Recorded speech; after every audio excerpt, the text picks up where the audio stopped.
Okay, let's run.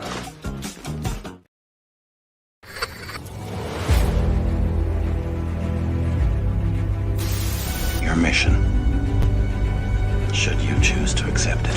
It's a quest. It's a quest for fun. Well, The Rock says, why don't we just cut right to the chase? Okay, now he wants to get together. Well, he wants to talk. I want you to do me a favor. I want you to tell all your friends about me. It's showtime, folks! What are you?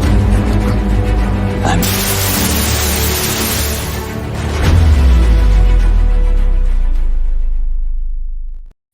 Greetings and salutations. Welcome to And I Quote, the weekly show where we introduce you to content creators of all shapes and sizes that join us from many and all corners of the nerd universe. We find out more about them by taking your questions. I am your host, Ryan of Nerd Culture, and our guests, plural, and for the first time ever in the history of this program, we not just one, not just two, no. Triple threat, ladies and gentlemen. We got three incredible guests in our studio at one time. Is that crossing the streams? Is that going 88 miles per hour and seeing some serious stuff? You bet your bottom dollar it is. But guess what? Who needs the animated movie when you got the real, legit, 100% IRL in real life Moana is in the building? Please welcome Moana. How are you? Aloha, everybody. Thanks, Ryan, for having us here on the show today. Really excited to chat with you. Oh, well, thank you for being with us, and this is going to be a lot of history that's going to be made here. But guess what? We're not alone in this. Aside from Moana, we also got Nuri is with us. What's up, Nuri? Good to see you, man. Hey, Ryan. It's good to see you, too. Thanks for having us. Yeah, thank you for being here. It's going to be a lot of fun. And guess what? Someone once told me that two Ryans don't make it right. Ha, ha, ha. But we got another one. Ryan's in the building. What's up, Ryan? How you doing? Hello, Ryan 1. I'm Ryan 2. See, now, when you say that, now I'm thinking of B1 and B2 from that little kid show I used to watch when I was a kid, Bananas in Pajamas. Anybody remember that? Yeah, I remember it. No one else on this panel probably knows what I'm saying, but that was me. I was excited to be here. I'm excited to be here. I know, right? We're just happy to be here, guys. Free everything for everybody. But listen, if you have any questions for these incredible guests, let us know in the comments. Let us know in the chat. Our producer is going to be keeping an eye on that as we go throughout the course of the show. And don't forget to like and share this with all of your closest friends. In the meantime, I'm going to ask all of our guests this question. And Moana, I'll start with you. When did you start reading books and or comics, and what were some of your favorites growing up? So my love of comics started, I don't know how old I was, maybe before 10 for sure. But it wasn't with comics itself. It was with the animated comic cartoon series for X-Men. That was my absolute favorite show. I just really enjoyed the storytelling and fighting with my sister because she wanted to watch, what was it, like Rainbow Bride and Care Bears or something. I don't know, some more girly stuff. But I've always been more tomboy, and liking what the guys usually like. So that's where my love started, and I've always been an X-Men fan. I don't know, it's hard to pick a favorite character of that particular universe, but I've always resonated with strong women characters. So Storm and Phoenix are definitely at the top of my list for comics. And I kind of got, with life, like comics kind of fell away for a bit. But when Nuri and I, got married and, we have a lot of things in common, of course, one of them being pop culture and just enjoying our different fandoms together. He came up with the idea of, hey, like, what if we start to put some stories into this space and using the comic medium? So that's how we kind of re-engaged more broadly with the culture and started just to do some homework on, if we were to create our own comic, like what would that take? What does the industry look like? What are the possibilities? I mean, we already had like the nerd fanboying and fangirling down. Like, if you came to our house, you'd be like, oh my God, this is like Comic-Con in a house. But that's definitely, what has brought us back and what kind of keeps us going. We're really excited about what's happening in the indie comic space because not only are we a part of it, but we have a lot of friends and colleagues who are very talented creators and really bring a lot of fresh perspectives into what has been a space that's been dominated by two really big companies. But, you need a good balance in everything. And so I'm really excited to be a part of that. Wow. If I had the cue, I'd drop the mic for you, but I don't have one here on set. But I will say this. Brilliant response, and thank you for sharing that with us. Mr. Colton's Pirate, same question. Nuri, same question. Favorite books or comics growing up? Anything stand out to you? Ooh, okay, I was a late bloomer with the comics. I mean, growing up, I was in love with the DC characters. I was introduced to DC first. Okay. Then once I started getting to my teens, and so you gotta understand, I'm older, so my young teen early years I'm a 70s baby. So, my years are the late 70s, 80s, 90s. So once I started getting around to high school, I started getting introduced to X-Men and Wolverine, things like that. Still weren't buying any comic books. It wasn't until one came along that dared to be different from the rest that I actually bought comic books. And that was Spawn issue number 1. McFarlane was like God to me because what he did was so outside the boundaries. And I've always been an outside the boundaries type of guy. So that was the first comic book I ever bought was Spawn. And it just snowballed from there. And once I got in the military, I was like, wait a second. And I started to see the similarities between me and Al Simmons. He's a Marine. I'm a Marine. So before he was burned, he looked like me. That was different. That was different in the comic book. I was like, this dude is the main center focus hero of a comic book company. And he looks like me. So yeah, that's how it got started for me. Wow. Goodness. I love it, man. I love it. I don't know how Ryan's going to follow up with that, but he can try. Ryan, I'm just curious. Any books or comic books stand out to you as being some of your favorites growing up? Anything stand out? My dad introduced me to comics. I grew up on like Adam West and George Reeves, Superman, and Batman. And then my dad took me to go see 1989 Batman with Michael Keaton, and that was the show over. That was it. So I bought like every Batman comic possible. And then it went to Superman, and it went to Titans, then it went to X-Men, and then Spider-Man, and then it's just so on and so forth. And then like I had Spawn issue 1 too. My dad, he was like, let's get away from DC and Marvel. Let's go to Image. And then it was Image, it was Spawn, Savage Dragon, all those other like comic books. I've been like in the world for a long time. But then like I got into like the toys of it, like the action figures for a while. And then like I moved and I lost all those toys that would be a mint today. So it was a sad day for Ryan. But then I went to another place called the Lion's Den, and it restored my faith in toys. It restored my faith. So.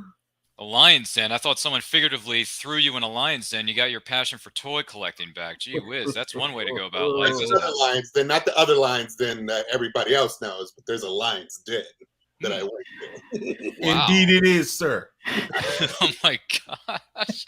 I was not aware of that. Okay, because when I was growing up, it was always Toys R Us or KB Toys or Sam Goody or Suncoast Video. Those were our jams back in the day. Mm-hmm. But the Lion's Den, man, I'm gonna have to Google this after the show. But man, no, you can Google it, but it's very close. Oh, touche. Very close. Got it. 2 people on here right now. Touche. I'll let that one slide. But no, that's good names, man. Man, when you threw out 89 Batman, I remember watching that religiously on VHS as a kid. Still love that movie to this day. Michael Keaton, you're the man. And plus, he came back 30 years later in the Flashpoint movie, so he can still get nuts. The guy's good. He knows what he's doing. I'm glad he made that. I'm really glad he did that. I mean, I seen the movie. It was divisive to say the least. I don't know. I haven't seen it yet, so. Oh, okay. But the fact that he came back 30 years later, opened an opportunity, which kind of capitalized on Ryan talking about the Lions. Then him coming back opened up an opportunity for me to get the 1989 Batmobile in 1/6 scale because it was sold out, and if you wanted one, you wasn't paying less than $1,000 for it. Yep, if you could find one. But when he came back, it's a lot of money. They reissued his 1/6 scale figure in a new version, and they reissued that 1/6 scale Batmobile. Really? I had to get it. Man, I mean, it is. I wanted it. But It's my favorite. It's my favorite Batmobile. pre-order was out. Yeah, Oh, Oh, I tried. isn't it just devastating when collectors try to meet their quota and they don't meet it that one day? It always happens. I know, It's so, right? It's so cuckoo for Cocoa Puffs. But what isn't crazy is that you are listening or watching this incredible episode of And I Quote with Moana McAdams, with Nuri, as well as a secondary Ryan. But we call him Ryan Robinson for short. So don't forget to like and share this with all of your closest friends. If you have any questions for these incredible people, let us know in the comments. Let us know in the chat. If you're joining us live or on the replay, thank you so much. Greatly appreciate it. With that being said, Moana, I'll turn things over to you first because I'm a gentleman. Ladies first. What would you say? I can't help it, guys. I can't help it. What are some of your favorite comic book-based movies or TV series, past or present, Moana? No pressure. Oh my God. See, I need this question ahead of time. Comic book based series. Could be any property from any, any publisher. Doesn't matter. Oh man. Okay, so I have to talk about the one that most people don't talk about, or maybe even realize that it is a Marvel thing, which is Blade. Blade was like so many, for so many reasons. I mean, black superhero, great storytelling, vampires, like Wesley Snipes, who like was one of my favorite actors of that particular time. And not everybody realizes that it is a Marvel property, and kind of opened up the, made the MCU, paved the way for it essentially. So I'll have to say that another one of my favorites is Batman, The Dark Knight Rises, the one with Heath Ledger, who's like the most legendary Joker ever, in my opinion. Like, I don't know, he was scary accurate. And I when he passed, I was really sad because I feel like that was an actor who was really just coming into his own, and was really taken from us way too soon. But really enjoy, the work that he's done there. The X-Men movies, it's really hard for me, at least, to put, I don't know, some of these characters, at least the way I see them in my mind, it's really hard to capture in film. But if it's X-Men, I'm gonna give it a try because that's my my fandom, where I started. So I think those are some of my favorites. Yeah. Good ones. Good. And I think you said Dark Knight Rises. The Dark Knight is the one with Heath Ledger. Dark Knight I'm Rises. sorry. Yes. Bane Yeah. and Catwoman. Yeah, that was Bane. Mr. Wayne. You're right, and I did like him too. No, it's okay. It's a different cup of tea, and I'm one of the few people who actually enjoys the entire trilogy. Most people throw Dark Knight Rises under a bus, but I don't care. I think Dark Knight Rises is still darn good, and that score, man, that score. Yeah. It's so flipping good. Hans Zimmer, James Newton Howard are killing it. But yeah, Dark Knight. Funny enough, we're going to be celebrating the 15th anniversary of the Dark Knight on Monday. Stop it. Yeah. You guys want to tune in for that. # shameless plug. But Dark Knight's a good pick. Blade, we're going to be celebrating that in August because that movie, believe it or not, turns 25 this year. That's crazy. Blade turns 25. And yes, all of you are cordially invited to join us, whether in the live chat or maybe you can join us here on set. We'll have to talk about that a little bit later because Blade is so freaking cool with that introduction and the blood rave scene. Yes. Woo, yes. That techno music. I mean, come on, guys. Come on. He's just standing there in the trench coat. Everyone's, gasping for air, thinking, what the heck is going on? And then he just, takes his sword out, carves that little line in the blood sand. It's just, Anyway, we'll talk more about that later. Nuri, how are you going to follow this up? Favorite comic-based movies or TV series? Anything stand out to you, Nuri? Okay. Moana got my main one is Blade. She already talked about, because to me, Blade single-handedly, they can say what they want. Marvel was up against the wall. They had given off so much stuff in bankruptcy that Blade single-handedly saved the MCU. Everybody wonders, well, why did they come out with Iron Man first? Simple, because let's be real. Iron Man was like a B-list, maybe C at best if you think in comic book. But Marvel didn't have a choice. They had sold off everything. They sold off Blade, they sold off Spider-Man. So they went with what they had, and it worked. I have to look at this in phases as far as, because she got Blade, so I'll take it further back. Best comic book-based trilogy of my youth, 1979 Superman. Christopher Reeves was larger than life to us. Special effects was nowhere near what it is now. So back then, those were huge to us. Seeing him fly around and reverse the earth and things of that nature.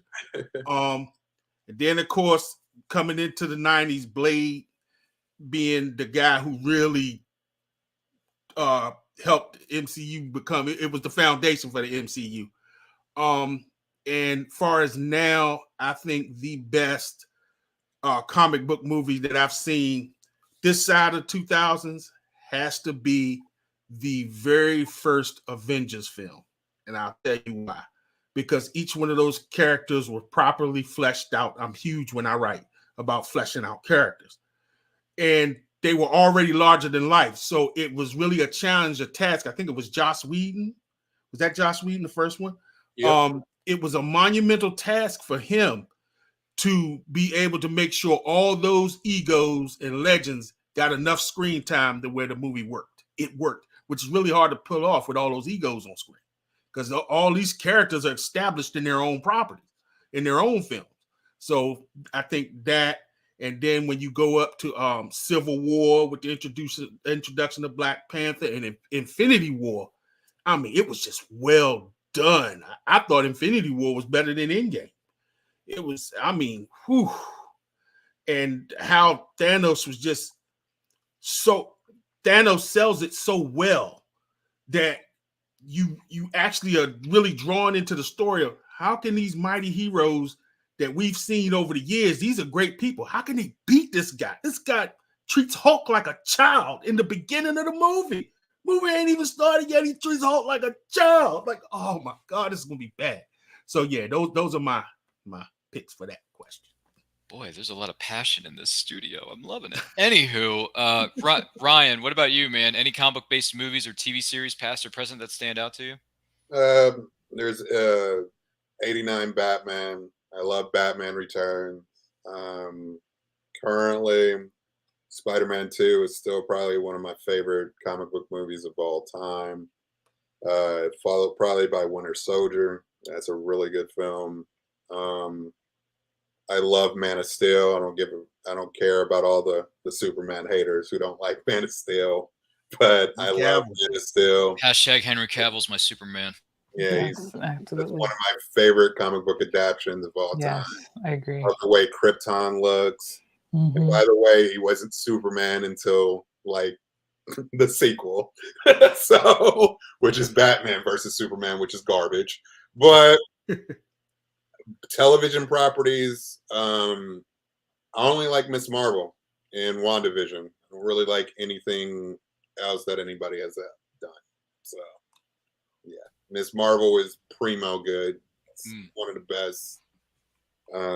People are sleeping on Secret Invasion. It's fun. So. Oh, okay, all right. Wow, a lot of love for Batman '89. Which who doesn't have love for that movie? Movie's a benchmark. It's freaking awesome. I don't care if it's 35 years old, still holds up. And then Man of Steel. I'm glad you brought up Man of Steel, because we just celebrated the 10th anniversary of that last what was it, last month? I think it was last month. Yeah, it was, because it was a June film at the time. Yeah. I love that movie to pieces. I don't care what haters say. I will support that movie to the day I die, because Henry Cavill, he never got his trilogy. He should have, but he never did.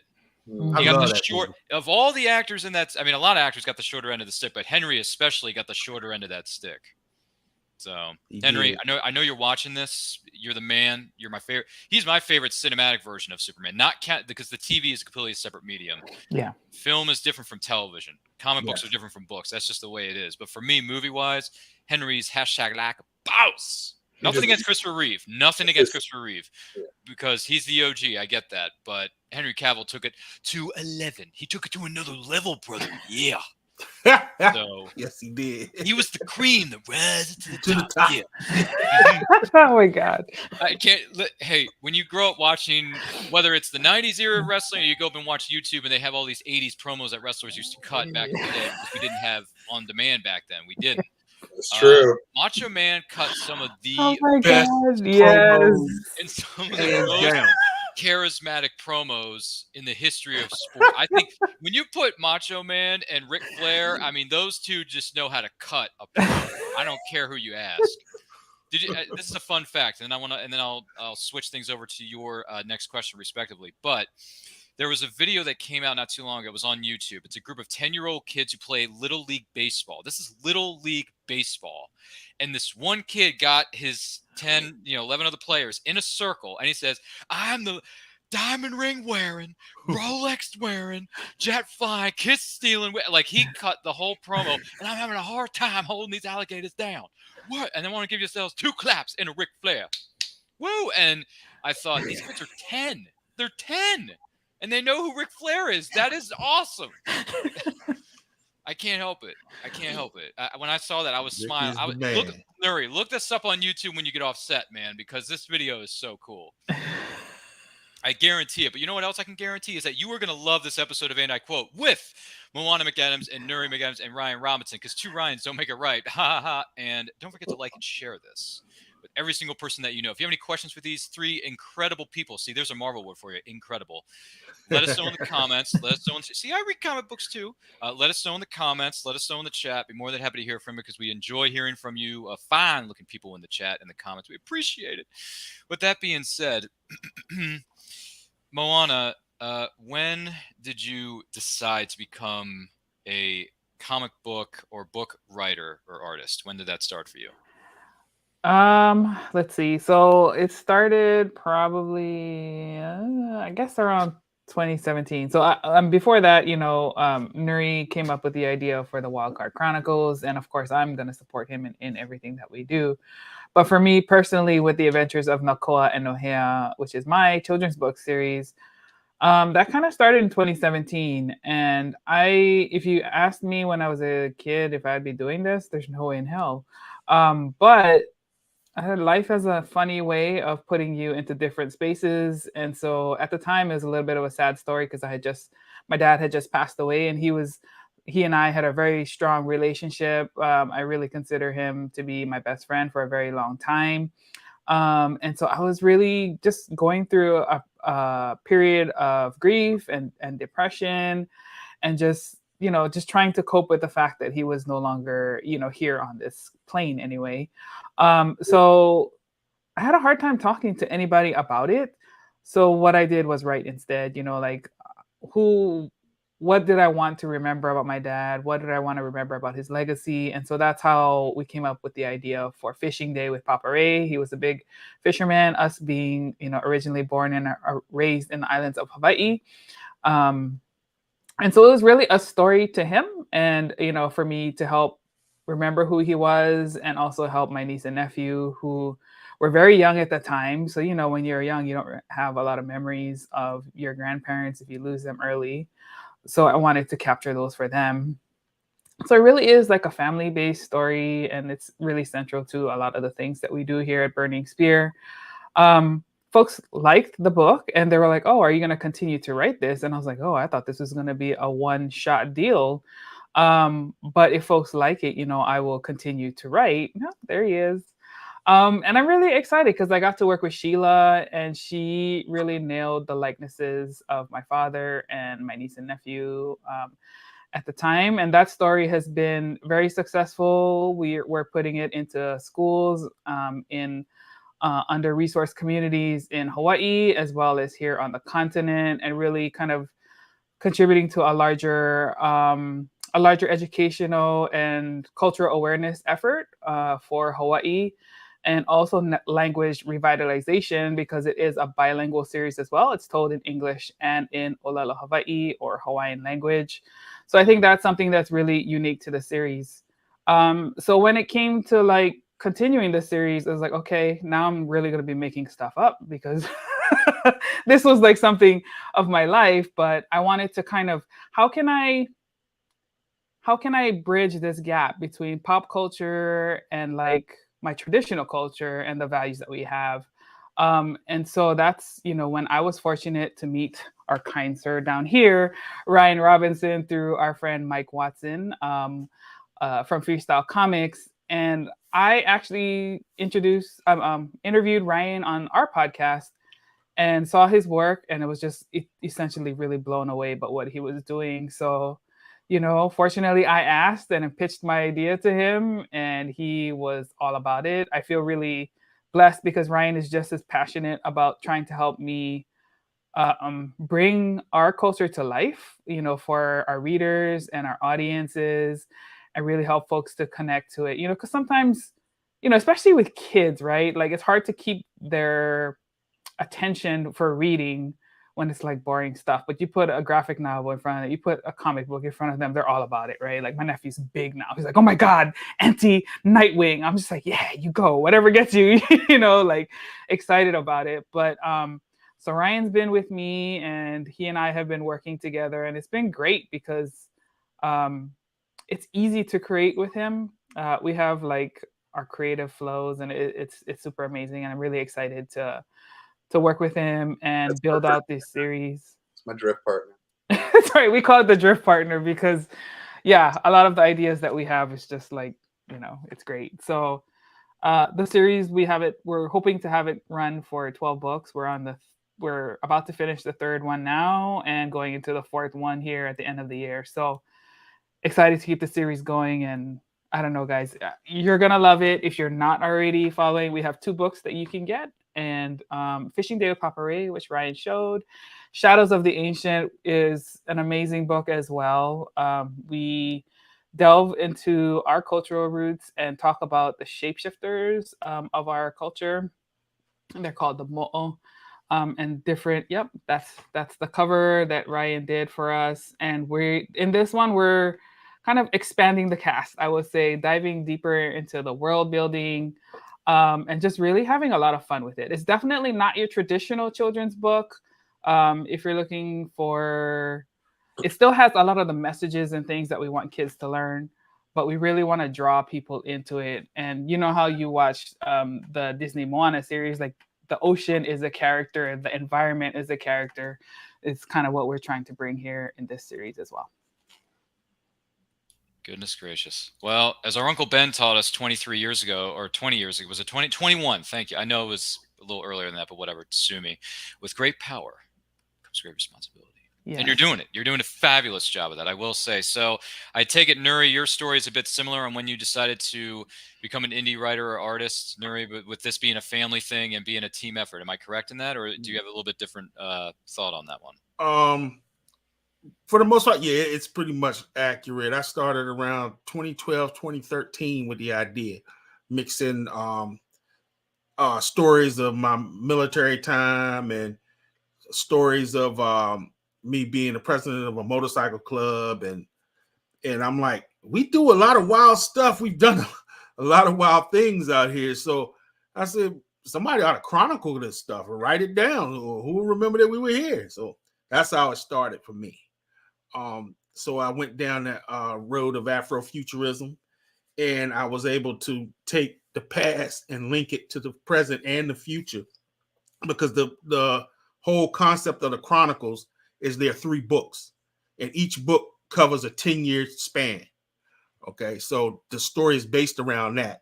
I'm able to take elements of Egypt and put a cybertech spin on it, and then throw motorcycles into the mix with a intricate storyline. Most people, when they read it, they're shocked because they say, okay, they're bikers, and we know there are bikes in here, Then they read it, and they're like, oh, there's a whole lot more going on here than just some bikers and some pyramids. So I remember, I think we were at Afrofuturism Con. We were at San Diego Comic-Con. So we were doing a thing at night called Afrofuturism, and we're in there, and one of the guys, he has a comic book himself, and he's around the corner. He comes to the table, and he says, man, this is interesting. I'll buy issue 1. I said, okay. And so he buys issue 1, and he goes back, and I don't think about it anymore. About an hour goes by, and I'm like, okay. I see him come around the corner. He's moving kind of fast. He's coming towards the table. I'm like, oh my God, what's wrong? What's wrong with the book? Did I give him a messed up copy? Are the colors bleeding or anything weird like that? He gets to the table and he says, hey, I said, hey, what's going on? How you doing? He said, man, when is issue 2 coming out? What? With a sigh, I said, well, I'm working on it now. But it should be out soon. He was hyped. I was like, wow, that was the most I've gotten some good responses over the years, but his was memorable because he was moving fast. I could swear something was wrong with the book. And once he got to that table, his face lit up. Man, when is issue 2 coming out? I'm working on it. So yeah, that's how it's been for me. Gee willikers. Man, that's almost as fast as The Undertaker coming into Monday Night Raw on his motorcycle when he was the American Badass. Badass, Anybody remember that? Because that was yes, indeed. I got to be honest, from a pro wrestling standpoint, because I do want to address this with Ryan here for a moment. But before I get to that, I liked him better as the Badass rather than the Dead Man. I got to be honest. I loved his American Badass because I'm thinking, how many? Because I mean, you may have seen it in television and these types of characters have been portrayed in other forms of media. Don't get me wrong, but when he walked in with this long ass trench coat, with the good looking pair of shades and a bandana tied around his forehead, I'm thinking this is someone I do not want to cross. Yep. At Judgment all. Day. He just Judgment. Yeah. He just walks in with who was it? I think it was Kid Rock. It was Kid Rock playing him out to the ring. And he just walks in, and then JR is like, you got to believe he's coming from McMahon, or is he? Yes. Just throws everybody out of the ring. He's trashing the ring. He's throwing people off to the side, and then he tombstones Helmsley at the end, which, has that somewhat controversial finish with Shawn Michaels saying, hey, I'm disqualifying The Rock. Triple H. So The Rock was mad, Yeah, I'm just thinking that's a great way to make an entrance. That's just a great way to make a comeback, period. I mean, that's something that's sort of not exactly the same because there are two different individuals with two different characters, but it's somewhat similar to something that the Stinger would do, because the Stinger is a man of mystique and creepiness, and the Undertaker was that for WWE, with all due respect. But anyway, we can go on a tangent of that all day long. Yes, we could. And Moana's like, why did I ever just mess with Nuri? Anyway, Ryan, I'm curious, when did you decide to become an indie artist or writer? When did it start for you? I'm an artist. I've been drawing since I was 2. I have a bachelor's of fine art and illustration. I'm a painter, technically. I'm a traditional painter. So my background lies into oil paint and watercolor. My medium is doing portraits. So that's where I really lay the ground. I've been in comics forever, been drawing superheroes forever, from Turtles to Batman to the Flash to Superman. So I've been doing that forever. But I really didn't do art for a long time because I got sick. So I didn't do art for a good 10 or 12 years. Started coming back in around 2015, 2016 when the digital craze was going on. So I'm like, let me see what this is all about. Okay. Let me see what this is all about. So I started doing digital art in 2015 and 2016, and I'm like, my old stuff is absolute trash. So when I started learning how to learn digital art and how it is, it's much like doing any other fundamental base tool with art in any way. Like when you're painting, it's the same thing. You apply when you're painting on your canvas, you apply your gesso, you apply all your stuff. It's the same way with digital art. You're building layers upon layers upon layers of stuff to make your picture become what it is. So I really got into it, and I started developing my own style with digital art. You really can't find stuff that looks like my stuff. So I like that. So my own style is my own style. So and then I just been doing that for a while, and I really started branching out, throwing my art online, seeing what people thought about it and stuff. And, I really got into it. And then I just started really over these past few years, really getting to branch out and do my own stuff. And it's just, I'm late, very, very late because, I took a break. So, but I'm glad to be back. And just glad to be doing things for myself and doing things and being really part of something really special, and being an illustrator and being, really building something special with my drip partner up there. I'm really excited for what we have in store for our books and stuff. Book 3 is very, very, very different from book 2. So I gotta say, artistically wise.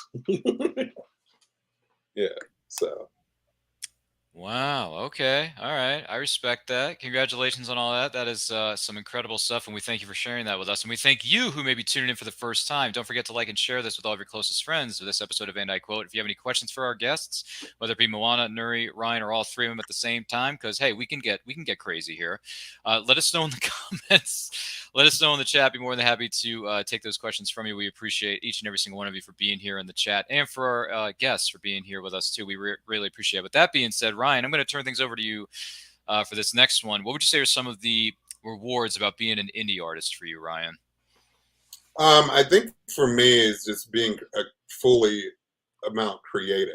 Like I have the opportunity of creating worlds. Like I'm literally creating worlds. Like it's a fun thing to do. And like being a children's book illustrator, I mean, it's no different than like doing a full illustration of Catwoman or something of that nature, you know? But with this, it's an opportunity of like creating something new, creating characters that you've never seen before. Like we have a character that's a full coral reef flying mermaid creature kind of thing, you know? So like it's something that I'm creating something new, like you've never seen before, but it's drenched in culture. And that's what I love about what I'm doing with these books, you know, creating these worlds that you see that are based in reality. It's grounded, but like you're in Goonies, like you're in Lord of the Rings. You're creating something special, something new. So like I feel very honored to do that and build this IP and build it somewhere that you can take it somewhere that it's never been before, you know, and that's what we're doing. You know, it's something that's very adventurous, note on note, you know, but it's grounded. It has a sensibility where you can relate to these kids, a sensibility that you are in this world and you understand this world and you know where they're going in this world. So it's something that's really fun. Being an indie artist is the joy of being a full 100% creative. There's no limitations. There's no restrictions because you're creating new things. And it's a very, very humbling and very fun experience. That's what I could say. Rock on, man. Rock on. The sky's the limit. There you go. So with Nuri, how about you? What are the rewards about being an indie writer or artist for you, Nuri? Being able to control my own content and product. Mm-hmm. I'm free to express myself how I see fit. People either buy it or they won't. You know, I've seen Todd McFarlane say something recently. In fact, the other day, right here, you know, during San Diego Comic-Con, you know, he was telling a fan that was thanking him for all he did. He said, I just did what I felt like doing and what all of us creators felt like doing. He said, you guys bought it and that gave us a career. So not thank you to me, thank you. Mm-hmm. We just did ourselves. We just was us. That's what we did. And because you guys liked it, it became a career for us. So you don't have to thank me. I want to thank you. And I thought that was impressive. Boy, mic drop. I don't know how Moana is going to follow that up, but hey, we'll give her a shot. Moana, any thoughts on what are some of the rewards about being an indie writer for you? I mean, I will echo what they said. The freedom is a huge thing. Being able to, set your own essentially direction, your own destiny, and like being an indie also opens up opportunities for you to even work with traditional publishers, media. You just never know. I think the biggest thing that indies bring is like the passion for what they do, because that's something that you can't buy. You can't duplicate that. And I think that's what gets lost in mainstream, when things go big, is that, it becomes a money grab at that point. And a lot of the big studios just want to figure out how can we repurpose what we already have in a different way to keep the revenues flowing, which is great. Like from a business standpoint, I understand that.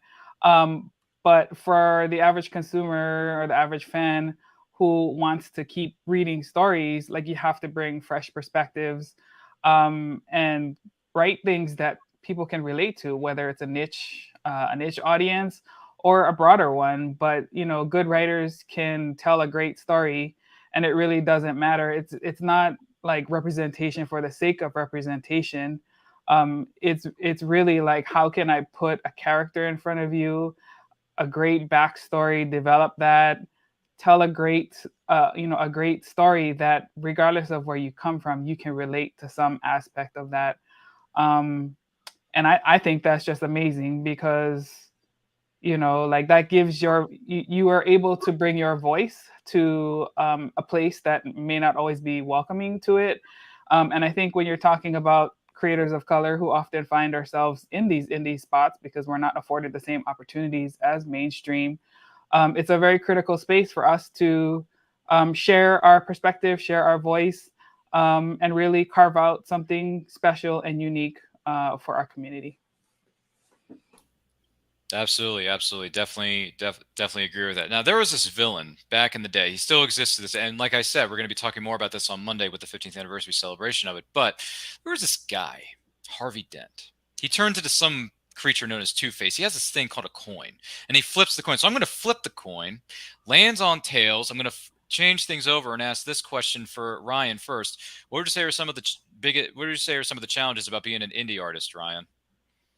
I think for me, it's just about art in general is just a huge spectrum, and the opportunity of just being seen is very, very, very difficult when you're an artist, because there are artists out there who are, have a name for themselves, but then there's also other brilliant artists that don't have a name for themselves. So it's a very kind of like double-edged sword. So that's the reason about producing as much content as possible for people to see you.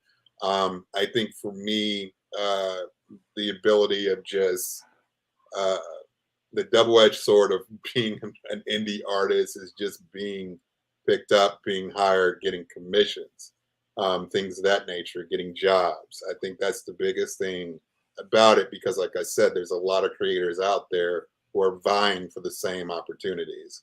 And I think that's the thing about it, where it is the double-edged sword, where some people might not even like your work and pass on your work and like somebody else's work. So it's just that kind of thing, where it draws the line of where, are you good enough? Are you good enough? Kind of thing. So. Oh, I see. What about you, Nuri? What would you say are some of the biggest challenges about being an indie artist? Well, the risk factor, risk versus reward. My daddy told me something, and it's always held true. Son, the people that don't never take risks never go anywhere in life. So I always clung to that. And being a Marine, I'm definitely a risk taker. So I think knowing what risk to take, what not to do, because at the end of the day, you got to have some type of income, some type of money to make all this happen. So that's sometimes a challenge. Now, I haven't ran into the money part, but the other challenge is exposure. Because we get online, social media is huge. It's like a traffic jam. It's huge. So everybody's trying to push their product. Everybody's trying to get their podcast. So I think what most people have to do, which goes to the money factor, is travel. The internet can't be your only way of line of exposure. It cannot be. Comic-Cons are huge. People, and we found this because most time our booths are interactive booths. And usually when our booth is interactive and you got things that the fans can come in and play and do this and get in and sit on the motorcycle, that's where we've made the most money. That's where we've been most successful. People love a hero that's tangible, something they can touch and feel. If they can put their hands on the product is one thing, but to meet the people behind it and find out they're just like you, flawed, and that means exposure. So you need to travel to all these different Comic-Cons, to North Carolina, to San Diego, to New York, to Florida, Vegas. I mean, me and Moana, we've been all over promoting this book, and now our books are on 5 of the 7 continents, Moana? Was it 4 or 5? So we're moving right along, but that's the hard part, the exposure, because it takes work. You got to move, you got to plan out your booth to attract people. So, but even though those are the cons to the pros, I enjoy it all. I embrace it because it's part of the journey. Man, almost as fun as going to an old school WCW Monday Night Show or a Monday Night Raw. Stop. You know? I know we can go on that all day, but I yes, know we could. back in the day, it used to be. Yes, that's what I'm saying. There were some happy-go-lucky memories, but let's give Moana a chance at this. Moana, Harvey Dent just flipped his coin and gave you tails, which means you got to tell us what are some of the biggest challenges about being an indie writer, Moana? No pressure, but what do you got? I'll talk about it more like as a writer, as a publisher, but three main things is challenges that I see. First, marketing and exposure, what Nuri talked about with social media and fighting the algorithms, and all that trash that we have to deal with. The second one I would say is distribution. Like having a great product is one thing, but how to put it into the hands of consumers is another thing. So you have to have a multi-pronged approach to that, whether it's online store, conventions, and I would say even for comic book creators, independent creators, don't forget about the networks that you already have. It doesn't have to be a comic book medium. It doesn't have to be a Comic-Con. Think about places where you already have influence and remember to leverage those networks as well. You just never know where you're going to find the next fan for your series and who's out there that might pick you up and put opportunities in front of your path that you don't even know about yet. And the third one I would say is funding. Funding is a huge thing, like a lot of the big powerhouses, their advantage is that they have resources at their disposal. They can take on a lot of risk because they have, their hands in a lot of different pockets. And so, if this flops over here, it's okay because we're going to take what we created here and put it here. But when you're talking about indies, like a lot of us are just, like we're paying for this out of our own hide. And depending on like where you fall, how well off you are, like your resources are commensurate with that level. But I'm really appreciative of a lot of the platforms and resources that we have now, like Kickstarter. We've been able to, fund our series using that mechanism. And it's been opening up a lot of doors for that. So, and there's a lot of, new platforms that are coming out in the crowdfunding space.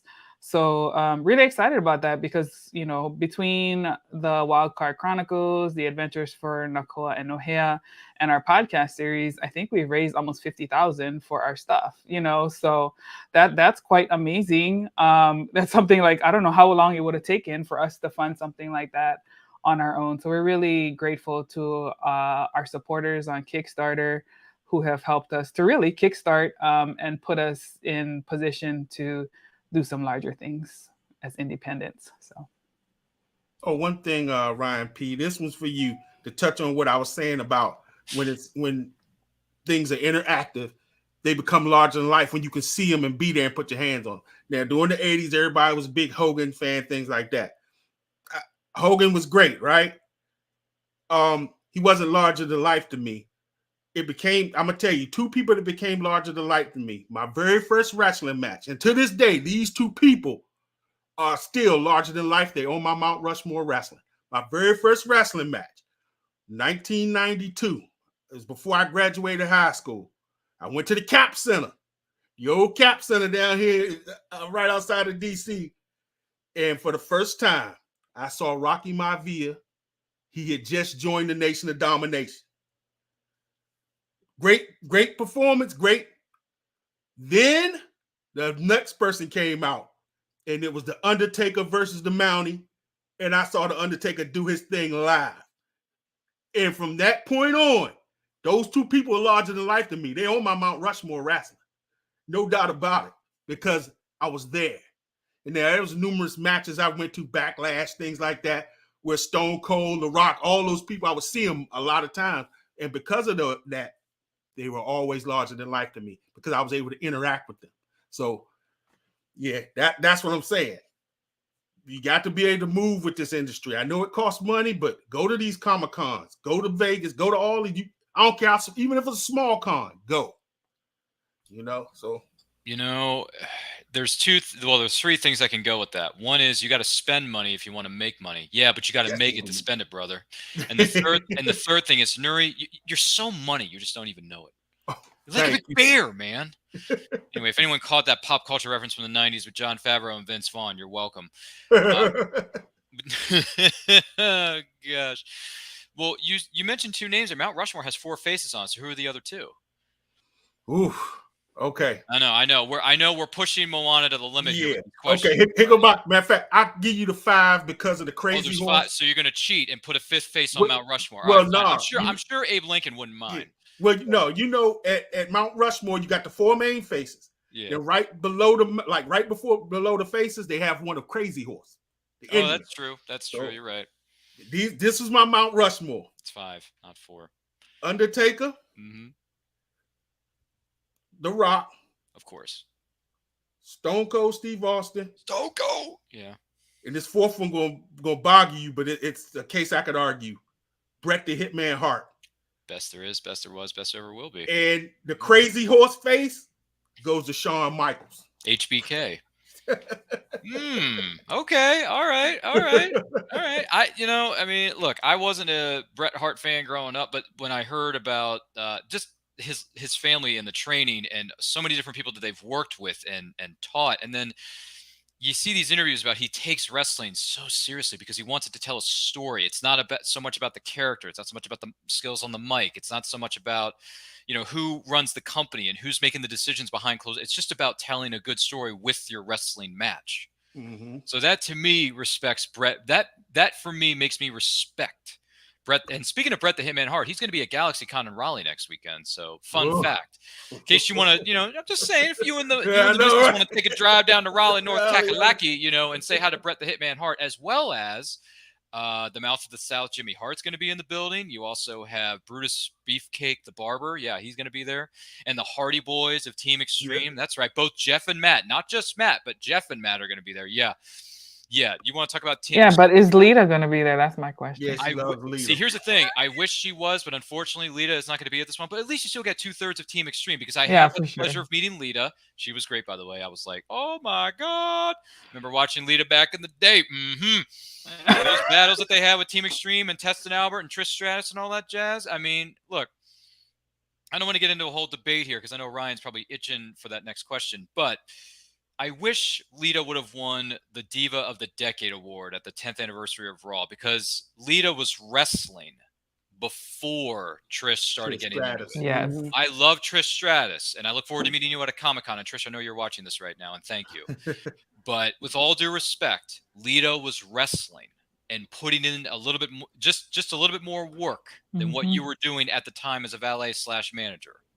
So for me, Lita should have gotten that award because she was a wrestler, man. Absolutely. She was a girl on the top rope doing That's her right. when not hardly any women were doing that in the wrestling business. So, by the way, Lita, she was great to meet in person, Nuri. I just want to let you know. And I've met Matt. I've met Matt. He's a cool dude too. But now I get to complete the trifecta with Jeff Hardy next week. Yay! So that makes me happy as a proverbial clam. But anywho, where was I? Oh yeah. So you're listening or watching to this more phenomenal. There's a 90s reference for you. Episode of And I Quote. Don't forget to like and share this with every single person that you know. And if you have any questions for Moana or Nuri or Ryan or maybe if you want to ask Nuri some wrestling questions, go right ahead and put them in the bloody chat in the comments, all right? Because that's what we take here. And we appreciate every single one of you for watching and or listening to this. If this is your first time here, welcome. And don't forget to like and share this with every single person that you, including wrestling fans, because they could get a kick out of this podcast too. Because Nuri and I are probably going to start a spin-off show here in a minute. But because we're just gushing over this stuff, and Moana's thinking to herself, I got to get out of this. But anywho, you mentioned this earlier, but I'm going to ask Ryan here for just a moment. Ryan, do you have any special memories for you from being at conventions, whether you're there as a vendor or there as an attendee for you? I think for me, it was probably GalaxyCon last year. It was like my first big show that I ever done. And it was in Columbus, like at my home state, which was great. And, it was a really cool time. Like I met like Rosario Dawson, William Shatner, Ron Perlman. Asked him if he could make a Beauty and the Beast revival. He was like, hell yeah, any day of the week. So like it was good times. And like I had a really successful show. So it was really something that really would go down probably in history for me, because it was just fun. It was a really, really fun show. That's awesome, Sauce. I have met Ron Perlman, cool dude, and some of those others. But dude, you met Rosario. Oh, Yeah. you met Jealous. you met Ahsoka. Yeah, You met the new Ahsoka, man. Before she was Ahsoka, I'm jello of you, man. Yeah. Jeez. Met Rosario before she became Ahsoka. By the way, her show that drops next month in August, Ahsoka, is going to be boss. That show is going to be so freaking awesome. Well, We're going to be doing a weekly recap show here on this channel. Let's hope. Don't forget to like. There's your shameless plug, Ryan. Don't forget to like and subscribe to this channel. Late Ray We're talking about Stevenson. Ahsoka a lot. Yes, with the late Ray Stevenson. Yeah. Yeah, Ray Stevenson. Yeah, R.I.P. to Ray Stevenson, of course. Yeah, there's no doubt about that. But I'm curious, though, because you brought this up a little bit earlier on here, both Nuri and Moana. I think you did, too. Any memories for you, for either of you, that stand out as being great memories of being at conventions, whether you were there as a vendor or there as an attendee? Good gracious. Okay, Mo, go ahead and start it That's a off. lot. You'll have a lot. There's probably a plethora, but, you had to Now, throw keep something in out there, mind, Nuri. we got pro badges, so we're in San Diego every year. So Dude, you've been to the WrestleMania of Yeah. They've been to the prime time all the time. Oh my God. There's so many. It was actually a Comic-Con this year. So I know, right? Yeah. Okay, babe, help me. I'm blanking out on Okay, I know the favorite one for Okay, you. Go ahead. The time we spent in North Carolina with Jason Momoa. Wasn't that Atlanta though? No, that was okay. I'm sorry, that was Atlanta. I'm sorry. Yep, that was Atlanta. What was it? Heroes Con. No, it was What was the name of it? it was shoot. Heroes and Villains, I think. Oh, okay. Oh, the heroes and villains thing. That was a thing for like 2 minutes, and then they vanished. Either that or it Yeah. was Wizard. No, it wasn't Wizard because it was the dude from Arrow, Yeah, Stephen Amell. Stephen Amell. Stephen Amell. yes. That was one. his con. The Green Arrow. Yeah. Yeah, that was a good one. I would say, babe, what's the one? There can only be one. I'm blanking on the Highlander? Yes, Highlander. Okay, so Are you thinking of Christopher Lambert? Is that Okay, it? no, that was the other guy. I was going to say Highlander. That's a throwback to the 80s. I didn't know you could bring that one up, Mo, but yeah. you know wrong with Highlander and Clancy ain't. Brown. Let's be honest, Nuri. There can be only one. Yes, indeed. I'm a huge Highlander fan. Are you? Okay. Yes. You know what? Fun fact, and I'll let Moana. I know you're having a lot of memories flood your brain right now, so I'll give you a moment to think about this. But I will say this though: when it comes to Highlander, I was extremely late to the party. Extremely late to the party. So I did not see the movie Highlander with Christopher Lambert and Sean Connery until the lockdown. I didn't see it until the lockdown. So I went online to this wonderful magical world. It's called Amazon. And I bought a bunch of I bought these Blu-rays and Diva does because I needed something to do. And I bought Highlander because people were telling me over and over again, you have to see Highlander, dude. You have to see Highlander. And I'm like, what is so hype about it? And then I sat down, I watched it, and I thought, this is a guy with a sword that is like a mighty warrior. Who doesn't want to watch that with a cheesy 80s soundtrack? Come on. So I watched the movie, and at the end of the movie, I'm thinking, it's pretty good. I knew this guy best as Raiden in the 95 Mortal Kombat movie, but before that, he was the Highlander. And he had shorter hair back then, and he had brown hair, too. It was weird. But anyway, the one he wore in Mortal Kombat was a wig. That wasn't his real hair. But anyway, because that's a prop thing. That's a costume. But anyway, there can be only one. Like that. That's cool. And the mythology of that One of is the greatest cool. storylines ever It's written. cool, man. Like I could read books and like graphic novels of that shiznit. And if anyone has any suggestions for that, let me know in the comments because I'd be curious to read some more Highlander mythology because I hear there's some good things. Did you watch Yes. the TV show though? No, I've seen promos for it when I was watching TV back in the 90s because the 90s were the best decade ever made. Yeah. Because I'm a 90s kid. I was born in the 80s, Moana, but I was raised in the 90s. That's who I am as a person. So listen, if there's a place where I can stream the Highlander series, let me know in the comments. I'd be curious to hear your thoughts. But anyway, any memories stand out to you, Moana, now that you've had 2 minutes to think about it? No, I mean that when we met Adrian Paul, who's the star of the TV show. That Highlander. Okay. Yes, Adrian yes, Paul, yes. got it. Like that was hilarious because it was we were actually, I can't remember the con, babe, if you remember, but That was Philadelphia, Wizard World. okay, yeah. So we went there for his birthday, and so I had got him, like meet Adrian Paul.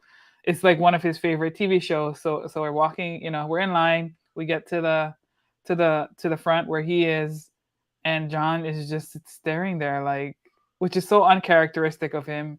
He's just kind of like staring into space. I'm like, babe, like Adrian Paul, one of your favorite actors, is like right here, and he's like, I'm getting it together.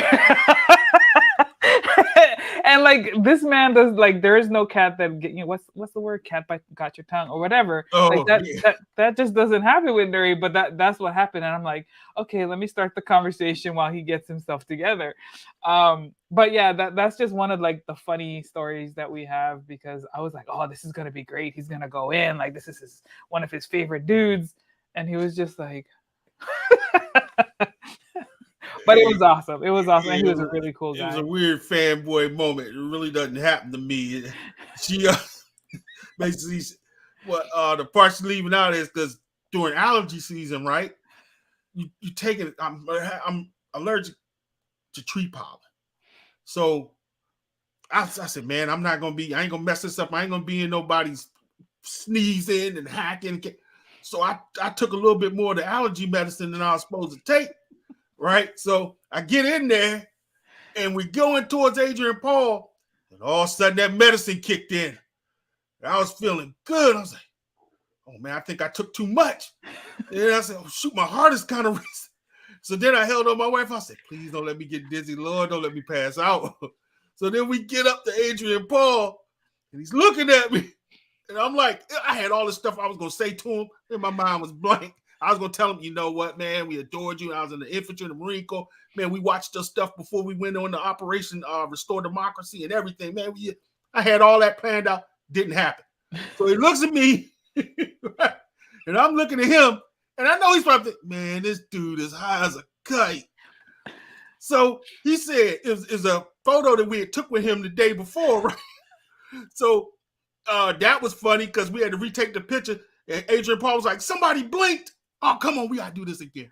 So we did it again. So I'm standing there with him, and he says, who do you want me to make it out to? And he said, and I said, me. He said, that's your name? Me? Want to make it out to me? I said, oh, I'm sorry. Then I told him my name. I said, Nuri. Nuri, okay. He wrote down and he said, Nuri, huh? I said, yes, Arabic. It means light bringer. So he wrote on there, Nuri. There can be only one with a name like that. And so yeah, that was a moment. I forgot about that one moment. Yeah.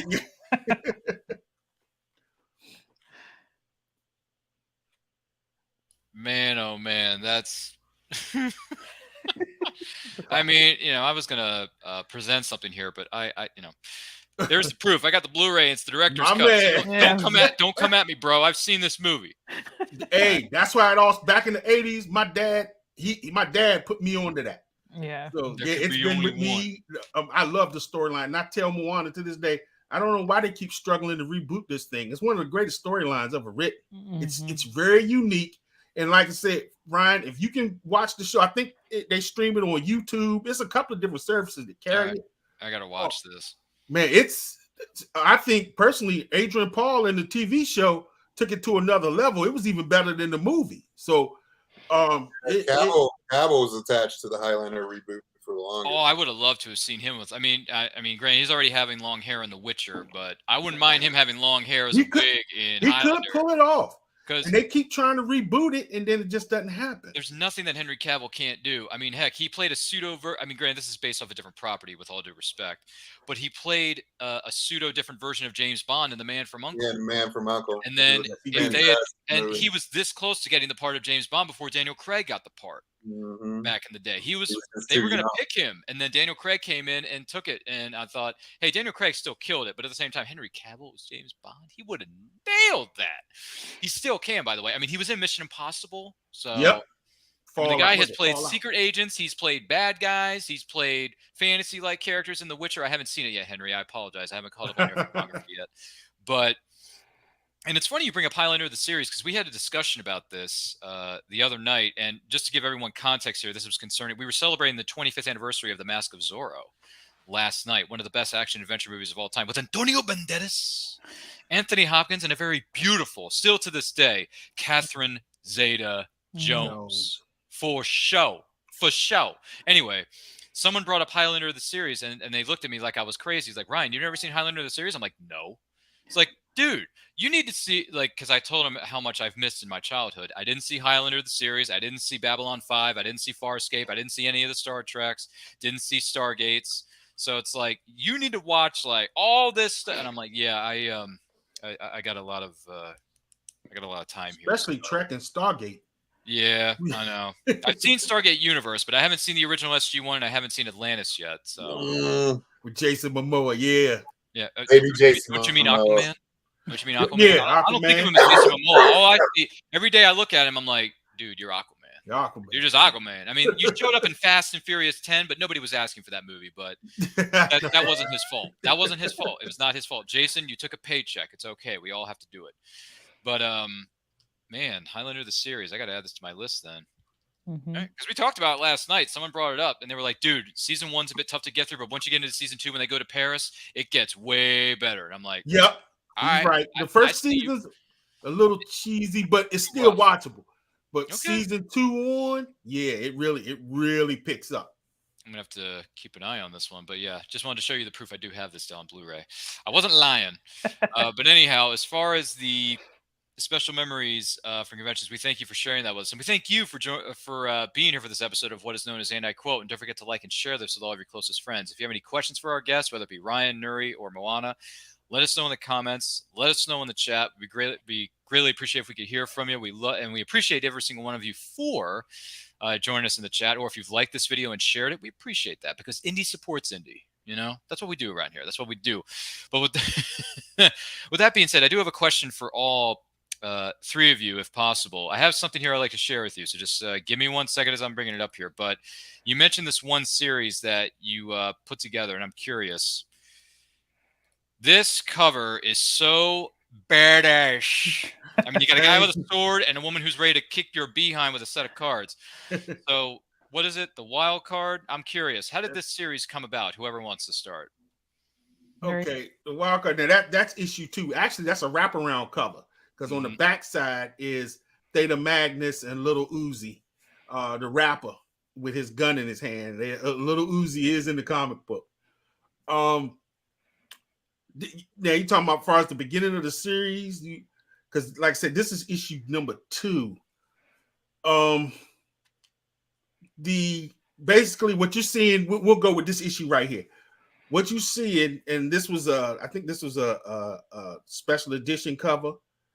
It shows 4 of the main characters that were introduced in this issue. Now who you seeing is X the Obsidian. He's the one with the sword.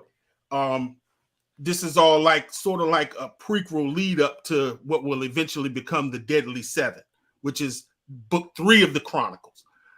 This is what you're seeing in front of you takes place in book 2 of the Chronicles, where the Deadly 7 haven't even come into their powers yet. And Obsidian is like a ex-military Batman type figure in Tekken City. He's kind of like somebody that's holding it down until the true heroes come. So the female in front of him is actually a police officer. She's an X2 paladin named Jean Ariam Yu, which is actually a really close friend of mine. Most of my characters are all based off of real people. And that nightstick rod in her hand is one of her tools of justice. She's pretty brutal as a cop. So the whole thing is based around Afrofuturism. So there's a lot of, you'll see a lot of historical things out of Black culture and Africa that have a cyberpunk high-tech feel to them in a sovereign city within U.S. borders, which has never been done before. Nobody's ever attempted that before. A sovereign U.S. city. Most countries have like an embassy here, and that little embassy is that country's territory within your land. But Africa, because the story says that all 54 African countries have united, making Africa a sovereign continent. So Africa won World War III. So the one stipulation was they wanted an entire city inside of U.S. borders. And Tekken City is that city, ran by 4 noble houses, led by the House of Ma'at Ra, the House of Sun Justice, and the two heroes you see. Now this is the regular main cover of issue 2. Nuri and Matthias Montes are heirs to that house, the house of Ma'at that run the city. So that's a little bit. I don't want to go too far in there, but like, okay, good, you about to tell us the whole story. But that just a little intro to the series.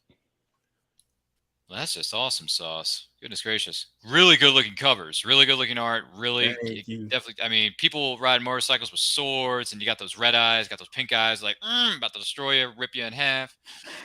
Like, just sign me up, man. I'm getting a little bit of Highlander vibes here, just a little bit. I mean, I got to be honest though. Was Highlander and some other properties that we all grew up on as children? Were you inspired by some of those to put these kind of characters or pieces of the story together? Yes. You'll see some Highlander. You'll definitely see a lot of Spawn influence. In fact, in issue 1 they show, because what you're seeing that right there is a prophecy cover. You're seeing a fully evolved Nuri and Matthias Montes. They fully evolved into their powers. I believe that I didn't want to start off with the heroes and then explain who they are later. I wanted the fans to meet these heroes in their infancy and watch them grow and make mistakes so that you can relate more to the characters, because you find out they're just like you and me. Nuri and Matthias are bikers, come from a wealthy house. They're out there street racing at night. They're not thinking about running a noble house, let alone running a city. But now their father's gone missing and now presumed dead, and they have to grow up really fast. So, we, like I said, we wanted the fans to grow with those characters. So basically, man, the WildCard Chronicles, that's why people get so shocked when they read it. Wait a second, there's more to this story than just some people riding bikes. And the futuristic shot in issue 1, at the end of issue 1, there's a futuristic shot of a fully powered Nuri and Matthias Montes. And you go, first thing you'll think of, this got Spawn written all over. Somebody is a Spawn fan. I mean, not that there's anything wrong with that. I mean, I know, right? I'm just saying, but good stuff, guys. I'm really digging it, and I wish you the best of luck with all those incredible issues and pieces of the story to come together, and for readers to read them, because that's some interesting stuff. I mean, the covers, honestly, I don't know how you feel about this. This is a bonus question before I lead into the next one for all three of you. Do you ever find yourself going to a local comic shop? And by the way, hashtag always support your local comic shops. Does anyone find yourself going into a shop and just buying a comic because you like the cover? Because I got to be honest, the old saying goes back to the beginning of time: never judge thy book by the cover. But we do it anyway, because if the cover doesn't capture your eyes and say, "Hey, look at me," read me, pick me up from the shelf, like, I wouldn't read it. If the cover wasn't boss, I know I've been using that word a lot lately. I apologize, but hey, it's what the youngins say on the internet. So come at me in the comments, bros and sisters. But I find myself looking at comics all the time, especially the Silver and the Bronze Age, and I'm thinking, these are some great covers. These are works of art. How do they do this? So do you ever find yourself buying stuff just for the sake of the cover? Oh, absolutely, like all the time. So do I take it you have a long box there, Moana, filled with books with nothing but great looking covers? I have various long boxes, and depending on, like, when I go to conventions, like, I may not even know the storyline, but if the cover artist, so like one of my favorites is Scotty Young, but like if he does a cover for the series, I'm like, okay, I'm getting it just because of the cover, like whatever, I don't care what's in it. So there are collectors who do that too, but yeah, definitely the cover says everything. But for me personally, like, the storyline is where it gets there, but I don't even know what the storyline is going to be if the cover's not great. So yeah. I take it, Nuri, you have about 5 or 10 long boxes filled with comics, not only ones that you read, I'm sure, but also of ones that you adore just for the covers. Yeah, I think for me, and not only is it the cover, to me, I'm big on the cover grabbing you, because that's the first thing you see, and we are visual people. I think what made it even better is finding out the stories behind how some of those comic book covers were created. Like, for this one, I think is the greatest cover ever, done by a good friend of ours, Ken Lashley, right? And sitting there talking to Ken, and he's telling me, I said, well, man, I really love this one. And Ken's like, oh, let me tell you the story on how that one came. There was a Superman cover, right? So Ken I guess, DC got, Lord forgive me, Ken, I'm gonna try and tell the story the best way I remember it. But of course, a lot of things are done through email. So these big companies, Marvel, DC, they working with you through email. So Ken read the email, right? And I don't think he read it. I can't remember whether he didn't read it fully or so. So he's working all week on it. And then when he finally gets done, I think it's like Thursday night or something, and it's due like Friday. And he finally gets done, but then he reads something in the email, and whatever's in there, the work he did is not going to work out. Like, okay, this is not going to work. I can't. They're asking for something totally different. So now he's up against it. He has to start from scratch, and his deadline is less. I mean, it's late at night. His deadline is due the next morning, and he went to work and created one of the baddest Superman covers I've ever seen. I got a signed picture of it up on my. It's Doomsday, right? And Doomsday's head in his claws. And in his claws, coming towards the camera, is Superman's cape, totally shredded. And he's growling. And when he told me how fast he did that cover, and I saw the end result, I was like, man, this guy's got magic. You hear me? That is one of the greatest covers I've ever seen. Oh, my God. Why do I get the sense that of the three incredible guests we have here on this set of And I Quote, Nuri is the one who takes the saying, we're all children at heart to heart. I mean, any question I ask him, he's got the enthusiasm of a cool looking kid. I mean, I appreciate the enthusiasm, and hey, enthusiasm is one of the best feelings anyone can have in this world. So keep the positivity rolling. And I see people. Oh, Moana, that was you. Thank you. Appreciate that. All good. That being said, Ryan, do you have a couple of boxes yourself of ridiculously good-looking comics for the sake of their covers? I think my favorite cover that I ever bought was when the first time I saw Azrael Batman, when he was in his like blue tech gear. Yes. And like I was like, what kind of Batman is this? Like it was like cyberpunk Batman. Like I was just like, that was the first time a cover really grabbed me. And like I was like, I don't even know what it was about. And I'm like, I'm buying this immediately. The other one is when Bane broke Batman's back. And that's one of the most iconic covers I ever bought ever. That was something that was just beautiful. The death of Superman is iconic as well. But like, I think when me and my dad went to the comic book store, it was when I bought Spawn, the first cover of Spawn, where it's just Spawn with his glowy little hand and that green, yes.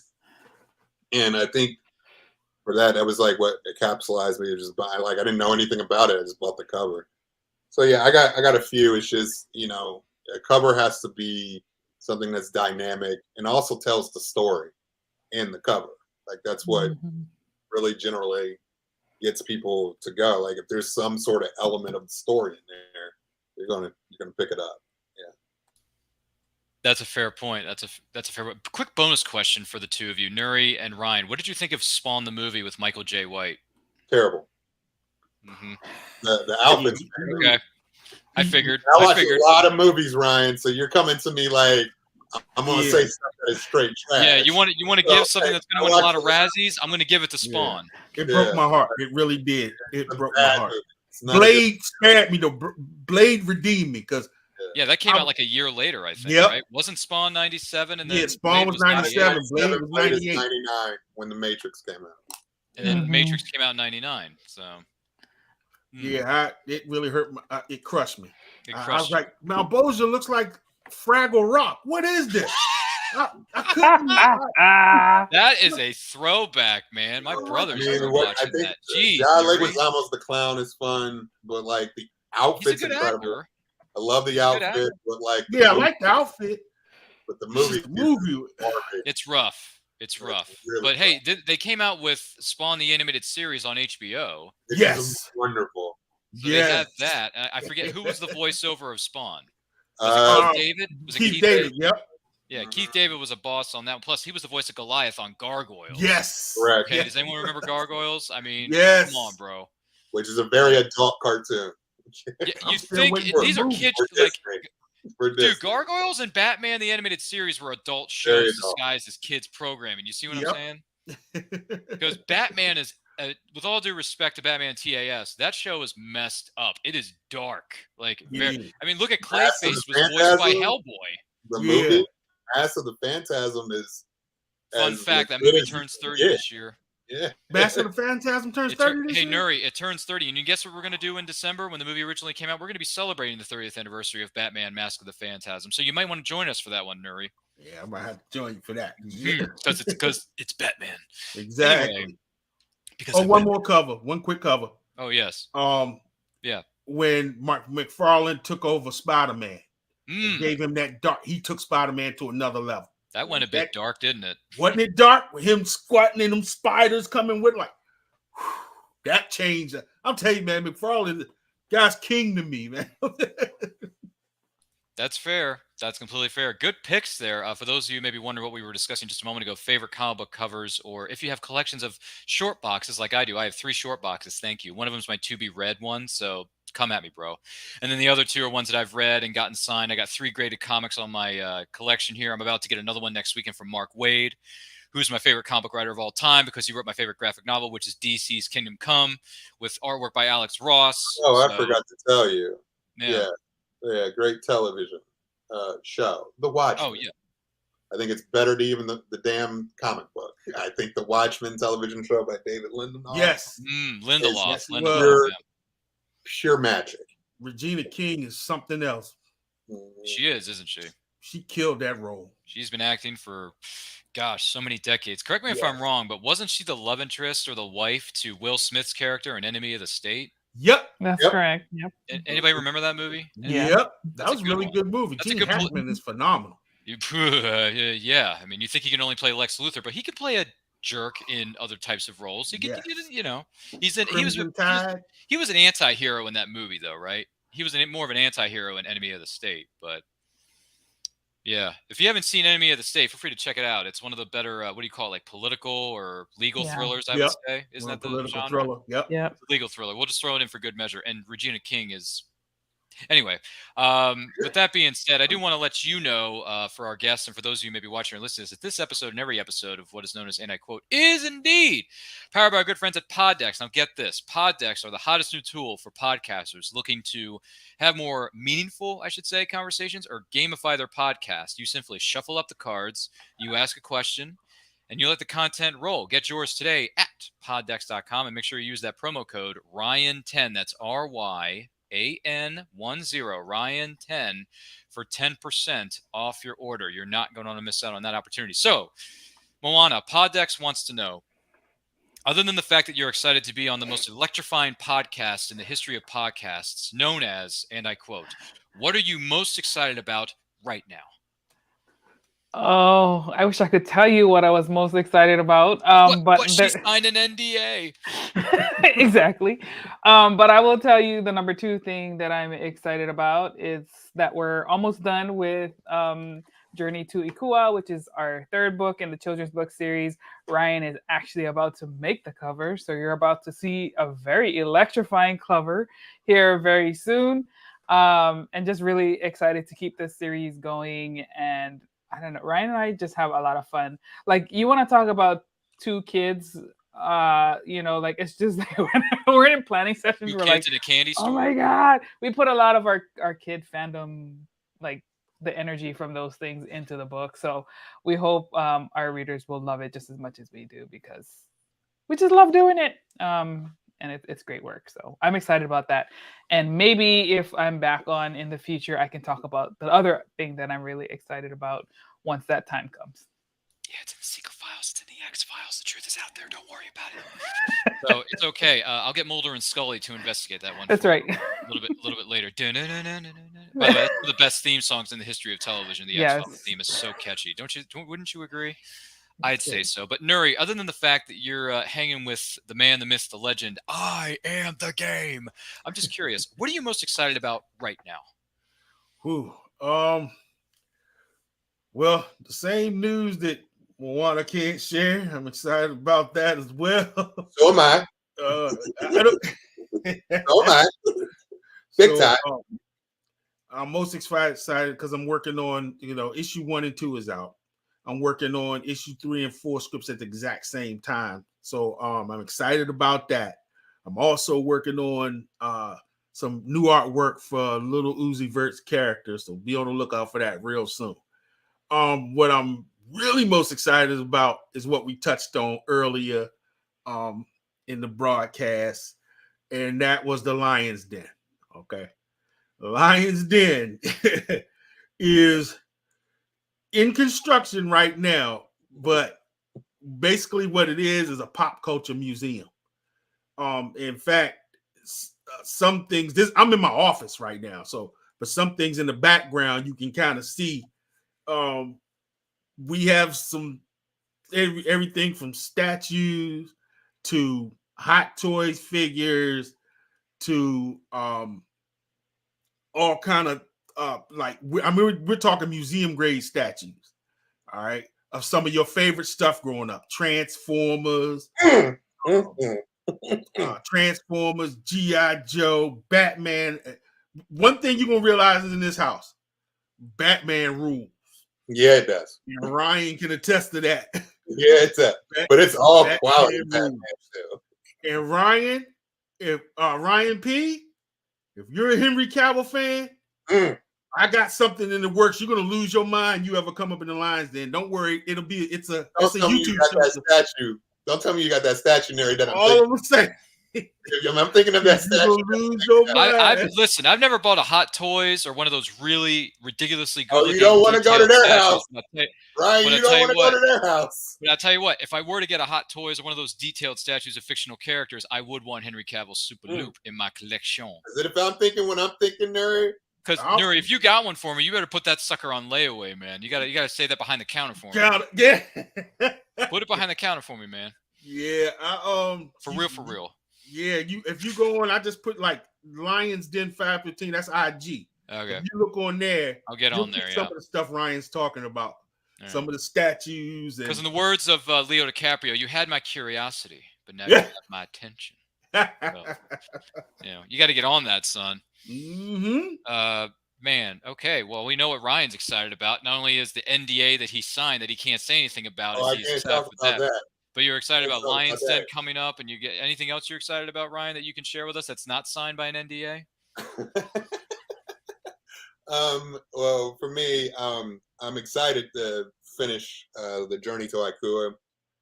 That is nearly we're really towards the end of the book. I'm really proud of this work.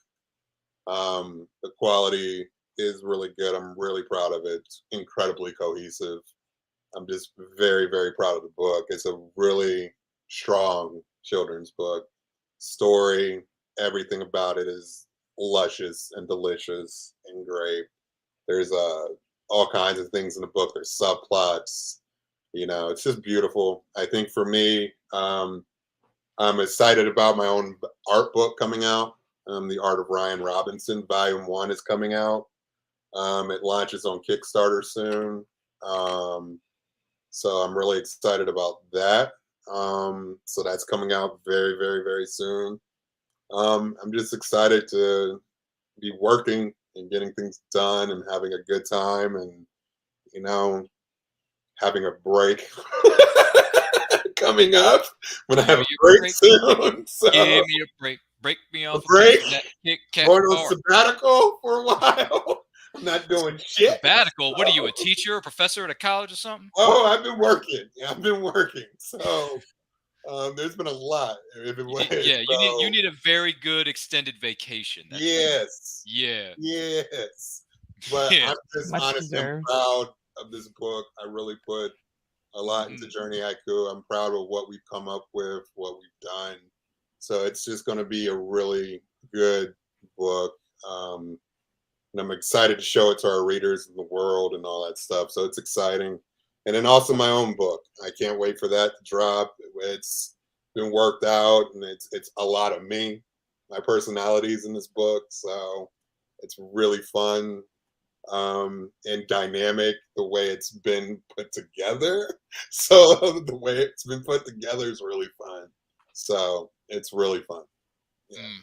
Man, oh man, so many wonderful things going on in this crazy mixed up world we're living in. I'll tell you, but it's good that we have all this, right? Yes! That's awesome! I mean, it's just so good. But also, and this is a funny thing. When you mention these things about children's books, because full disclosure, I have a niece and a nephew back home in Maryland. We got to hook them up with these books.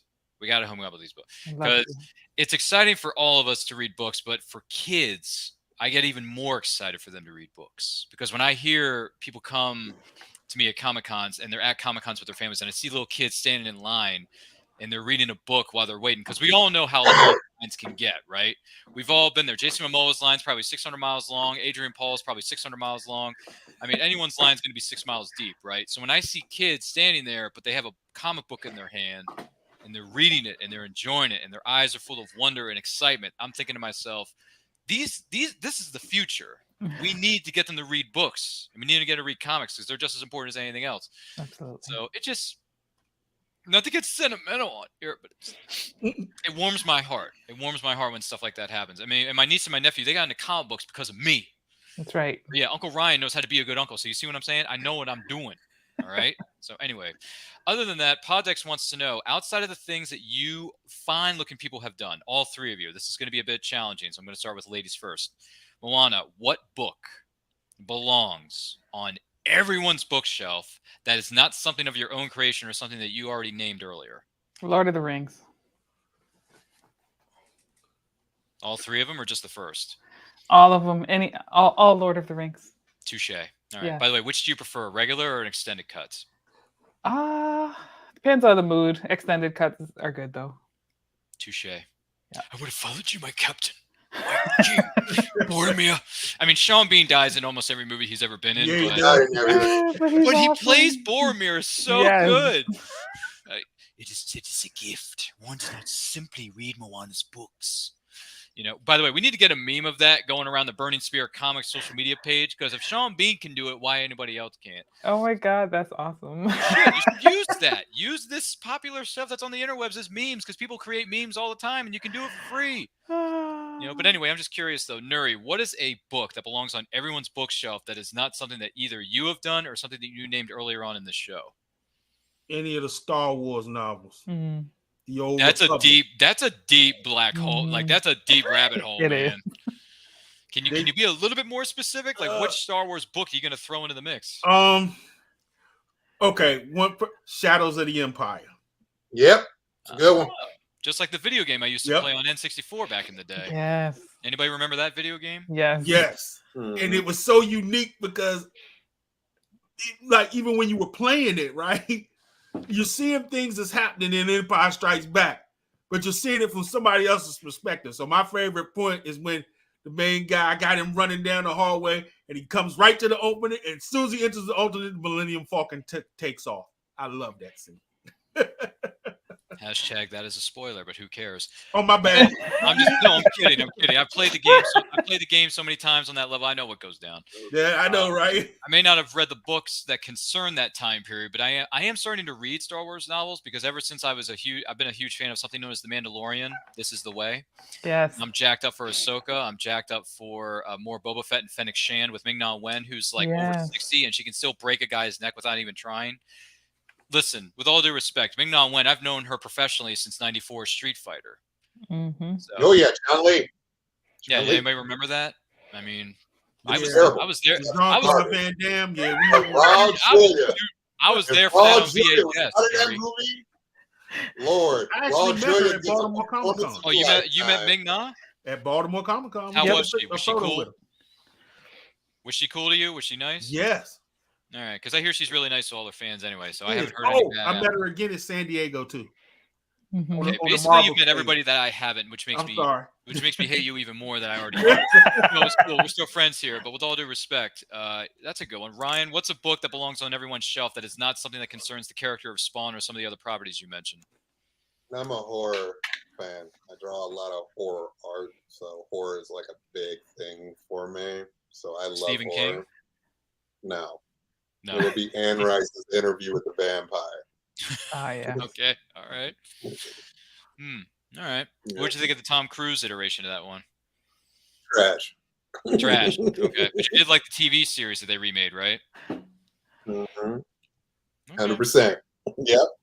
Fair enough. Fair enough. Some things are more true to the story than other things. That's just the way media works.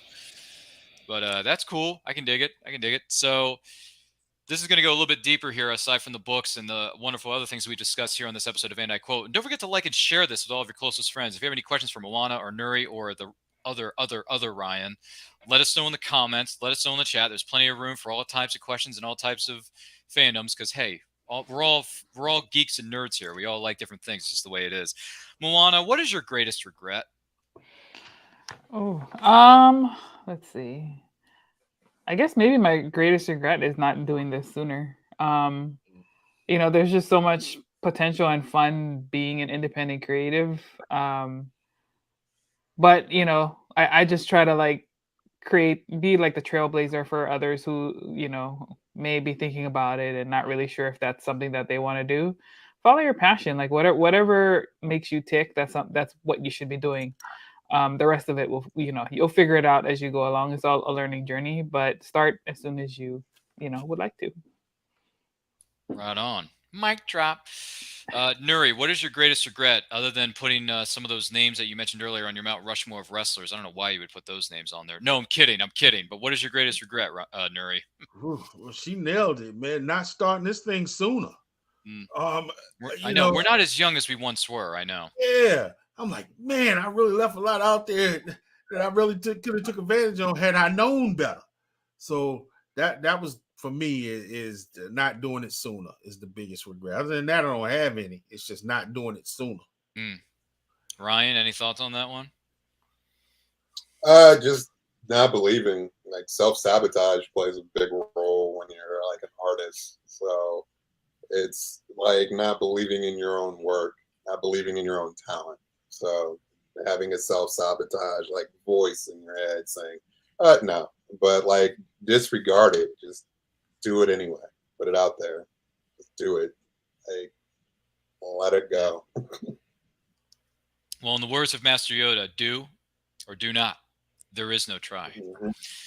So with that being said, Moana, if you had someone following you around all the time that is not the love of your life, what would you have them do? Ooh, I would have them. Oh, that's a great question. Running my social media, like taking pictures, because when you're doing all the things as an indie, like you don't have people to capture like what's going on around you, and so that's something I would love to have someone do for us. Gotcha. That's completely understandable too. With marketing is very, very difficult with all those resources out there. Nuri, if you had someone following you around all the time, what would you have them do that is not the Undertaker, Macho Man, Ric Flair, any of the other wrestlers that you want to hang with every single day of your life? Oh, I wear a lot of different hats. So like if I'm doing the comic book stuff, I need the whoever's following me around to do the gun stuff. I'm a federal firearms dealer too. So being an arms dealer, you got to stay on top of a lot of laws. It's a lot, it's a lot of things that we do to keep guns out of hands that people that shouldn't have them. So I was like, okay, you do the gun stuff today. I'm gonna be doing the comic book stuff today. And then the next day, okay, you do the comic book. I'm gonna do the gun, and then I'm gonna do the Lion's Den. You got to keep a museum up. So I am a curator as well. So it'd be like that type of thing. Wow, all the stuff you're talking about, that belongs in a museum.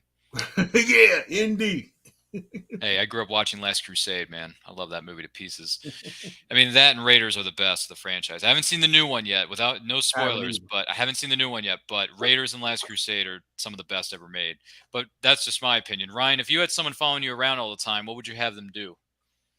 I would concur second off Moana, like somebody just running social media, running internet content, running all that stuff, because it's like when you're one person, you really can't do anything. And like for me, I'm like hours and hours in of doing artwork. So like it's like my time, like when I'm not working, I'm doing artwork. So it's just like I'm always working.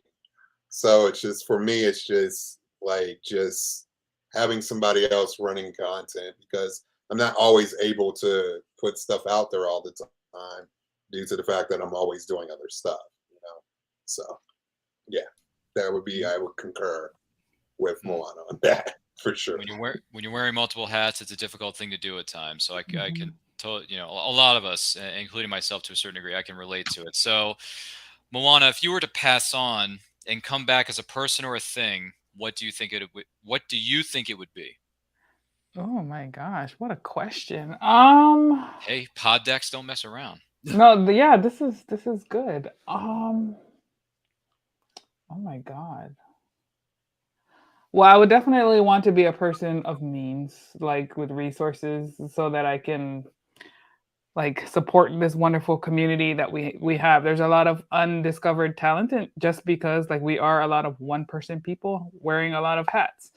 So I definitely want to be a force, and particularly for the Native Hawaiian community, I would come back with and just like own all of the islands and kick people out who we don't want there. So yeah, that's what I would do. A little bit of justice there, maybe a little bit of law and order. Dun dun. That's right. It's Moana's return as so and so. Yes, it's the new Hawaiian order. That's right, new world order. That's right. Hey, I knew that reference. NWO. Yeah, I was always a Wolfpack fan, though. I was always a Wolfpack fan, and I actually had the pleasure of meeting my favorite wrestler when I first started watching it back in the day. Kevin Nash was my first favorite wrestler. When I met him at GalaxyCon back in Richmond earlier this year, he was wearing a Wolfpack shirt that day. I was wearing my old school WCW Wolfpack shirt that barely fits me. Had him sign all my WCW Superstar Series VHS tapes, Nuri. Oh, man. VHS tapes. Yes, and the NWO Black and Black documentary that the WWE Home Video put out in 2002 when the faction came back for a very brief period, by the way. Very brief in 2002. That was a drag. But I still got a black and white NWO shirt and I have a Wolfpack shirt, so I can represent all factions. Yay! Because when you're NWO, you're NWO for life. Anyway, I can go all day on this, but gee willikers. So, Nuri, dare I ask, if you were to pass on and come back as a person or thing that's not NWO related, what do you think it would be? WWE champion. Because when it comes to Nuri and Burning Spear Comix, the champ is here. That's right. I want to be the head of the table. Oh, that's right. Respect the bloodline. Oh, right. Because of all those, Roman Reigns and WrestleMania main event, the title, the world title. You want to be the main event title card on WrestleMania? Yes, indeed. I mean, who wouldn't want a main event WrestleMania? I mean, that'd be freaking awesome. I mean, just being in the arena at WrestleMania is awesome. Yeah. Which I haven't done so yet, Nuri. I don't know if you've been to WrestleMania yet. I haven't. The best pay-per-view I've ever been to was Backlash. The very first one. It was here in DC. DC. Okay. Wow, that's going way back. Was that back when it was the MCI or Wachovia Center? Yep. That's what it was. That was when Stone Cold came back and The Rock won the title from Triple H. That's right. He blew up their daggone DX Express. Yeah, the DX Express. You remember that? Yeah, I remember that. Man, he drops that huge, concrete free rate of fire just explodes, and I'm thinking, that doesn't happen in real life, does it? No, they probably had something in there that just rigged it up. Yeah, it's called props division, guys. It's called a props division. Or suspension of disbelief. But Ryan, I got to ask you this, man. If you were to pass on and come back as a person and or thing, what do you think it would be, Ryan? I would come back as a Targaryen with my dragons. Yes. Whoa. But probably, I don't know, probably a chief creative officer for a major visual artist company, something like that. Yeah. Fair is fair. Business is business. Mm-hmm. All right. I can dig it. Can you dig it? Yeah. I can dig it. That's good. I like that. All right. Good stuff. Well, I want to take this opportunity, I should say. I'm not sure what this individual is trying to say in the chat, but that's neither here nor there. But I do want to take this opportunity to say thank you to all three of our incredible guests, known as Moana and Nuri and Ryan, for being our guests on this episode of And I Quote. We greatly appreciate it. And also, Moana, where can the person watching or listening to this follow you on social media and everything that you have coming up? What do you got, Moana? So on social media, it's right there on the screen at The Real Life Moana. We also have a podcast called the Moana Nui Podcast, which streams every Thursday evening at 7 and 8:30 p.m. on the Agents of Geekdom. And if you'd like to check out our books, grab a copy. You can find all of them at www.moanamcadams.com. thanks so much for having us. It's been a great, fun conversation here on And I Quote. I'll say, man, we dived into a lot of stuff here. But dare I ask, Nuri, where can the person watching or listening to this follow you on social media and everything that you have coming up, big guy? Well, you can get the comic book at moanamcadams.com. You can also get it at burningspearcomix.com. You can catch me on Facebook on WildCard Chronicles. And of course, the IG, the Lion's Den. You can catch footage of the statues and see a little bit how this museum's coming along. And really, we've had a great time. I've really enjoyed myself on here. Well, we were happy to have all three of you here. So, Ryan, where can the person watching or listening to this follow you on social media? You can find me at IG at r248, TikTok, The Art of Brian Robinson, www.theartofryanrobinson. Also at Facebook at Ryan Robinson, and I have a Kickstarter, The Art of Ryan Robinson Volume 1. You can go to fskgo.com to hit the notify button for launch. Awesome stuff. We appreciate all three of you for being here. My name is Ryan of Nerd Culture. Follow me on Twitter and Instagram at RyanRPM5, and also make sure you're following us across all forms of social media at It's Nerd Culture, and also at Nerd Culture channel here on YouTube. Also, I want to let you know that we are this close, my three incredible people, this close to hitting 1,000. Once we hit 1,000 subscribers, we're going to throw the most electrifying live stream in the history of YouTube and the history of Dwayne "The Rock" Johnson's life. He's not going to see it coming. And we're going to have returning guests. Maybe Nuri and Ryan and Moana will want to come back and hang out with us a little bit more. Maybe dive into some of our favorite fandoms, brothers and sisters. Oh, yeah. And we're going to have some special giveaways. We're going to have special giveaways when that happens on that live stream. But the only way we're going to get to that is if you tell your friend and they tell their friends, and so on and so on and so on. You know how these things go. Indie supports indie. That's what we do around here. Also, our next tour for the Comic-Con tour, we're going to be at GalaxyCon in Raleigh. That's right, Raleigh, North Carolina, July 28th through the 30th. Some of the biggest names in the entertainment business are going to be there, including yours truly. So say hi to us, take some photos, get an autograph. Don't worry, everything is free. We don't charge a dime or anything like that. We're not that cuckoo for Cocoa Puffs. We don't have that big of a head. So check us out there. Check all the stuff we got coming up, because, man, do we have some killer things. We even got our movie watch-alongs coming up in the month of August. Next ones we have are Searching for Bobby Fischer on August 11th. And then a week or so after that, we get the 25th anniversary of Marvel's Blade. That's right. Blade turns 25 on August the 21st. And all those things are going to go down at 8 p.m. Eastern Time. All the links are located within our social media channels. So make sure you bookmark those, click to be notified of when we go live in front of 20,000 screaming fans in the arena, because I grew up watching wrestling. That's the number they always use, is 20,000 fans in the average arena, not counting some of the bigger ones that are out in the world and in the countries. So that's just me. I know I'm crazy. I'm wild. I'm like a wild and crazy kid, like they did back in the day on Nickelodeon. So 90s reference. It happens. It happens. 90s are great. I love them. But in the meantime, stay healthy, stay strong, stay safe. Don't forget to like, comment, share, subscribe, ring that bell, ding, ding, ding, to get notified of when our hottest new videos go up. And in the meantime, just remember one thing. Life is better when reading. Take a look. Famous Faces and Funnies in Melbourne, Florida is leading the way in pop culture fun. From comic books and graphic novels to Funko Pops and collector's items, Famous Faces and Funnies has it all. Rick Shea and the professional team at Famous Faces and Funnies are friendly and knowledgeable. Whether you're looking for toys, props, collector treasures, or a new comic book, Famous Faces and Funnies is your one-stop shop. To find Famous Faces and Funnies on Facebook and Twitter, just type at FFF Comics.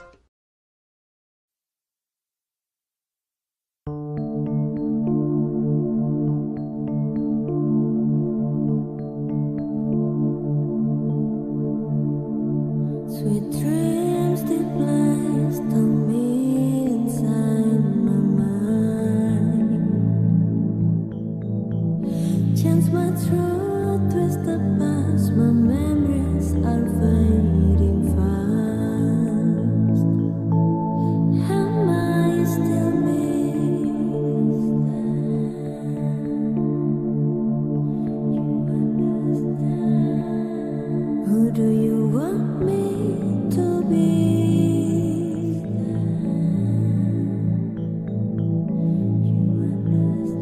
Am I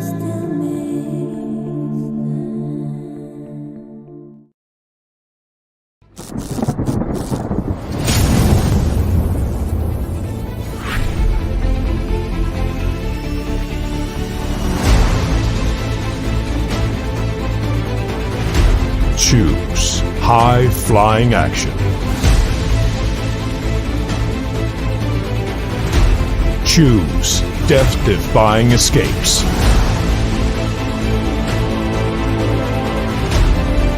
Choose spine-tingling thrills. Choose nail-biting intrigue. Now's your chance to choose the adventure. The Captain Hawkland Adventures. Available on Amazon.com.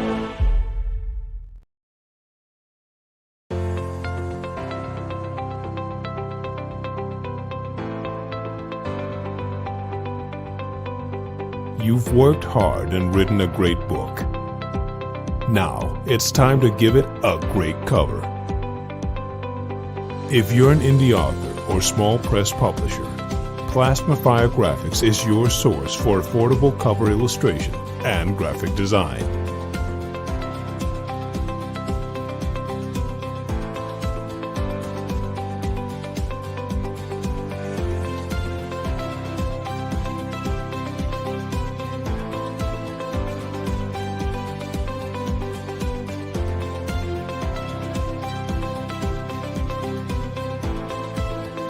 Plasmafire Graphics, when the look of your book matters to you.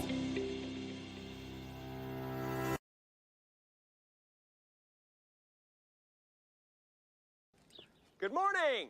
Oh, and in case I don't see you, good afternoon, good evening, and good night.